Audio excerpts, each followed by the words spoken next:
The case of Assad and said a young boy whose age is 19, how can he threaten the security of the country? If you want to catch him, hit him on his leg, prosecute him, why do you want to kill him? Now, here is Assad, who's also deeply involved in crime. Let's be clear, Mr. Sibal. All of these people were involved in crime. They've been involved in murders, they've been involved in land grabbing, they've been, they have multiple cases of murder against them. Rajdeep, please, why do we take proceedings against criminals? Because they are criminals.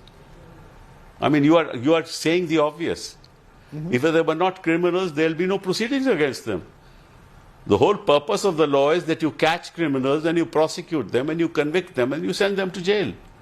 So your comment that they are criminals doesn't answer the question. If they were not criminals, they would not be caught. They would not be prosecuted. No, but it doesn't make a difference whether you're 19. It doesn't make a difference whether you're 19 or 50. As long as you're someone who's... The police is claiming that these were people...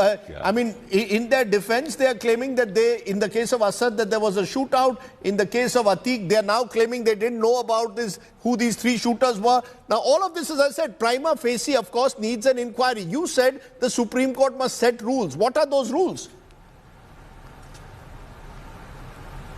Well, that's for the Supreme Court to decide as to how these matters are to be conducted and how security should be given to people of this nature, and in what manner should they be taken to hospital. I mean, how do they... And then they let them off the road. I mean, there was no traffic jam to the gate of the hospital, to the door of the hospital.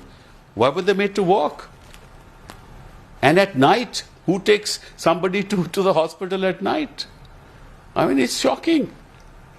So it's a matter which on the face of it suggests that there is much more than meets the eye.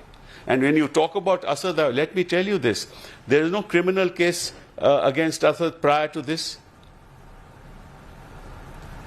There's no criminal case. There's no criminal background as far as he is concerned. And if he's involved in a shootout, you arrest him, prosecute him, convict him to life imprisonment, whatever you want to do. You don't kill him. So where, according to you, does the buck stop in this case? Where does the buck stop? Where does accountability, who should be held accountable? That's the critical question. Where does the buck stop? And should the Supreme Court enforce accountability if the state won't? Well, I think that I cannot possibly say the Supreme Court may not even take up the matter, but I think the time has come for the Supreme Court to take up these matters. See, there have been 83 encounters in the state. 183? 83 encounters since 2017. 183 encounters since 2017. Is the word encounter in the Code of Criminal Procedure at all?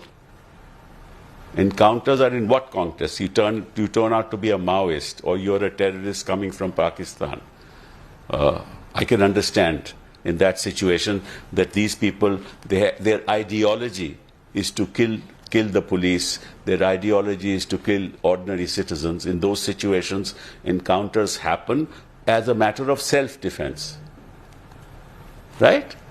Yes, but the likes of Atiq, and others have killed... Not as a matter of self-defense. Yes, but Atiq and his accomplices and his gang have also killed people in broad daylight. I mean, I'm not calling for eye for an eye too. I'm only telling you... Again, you're asking the wrong...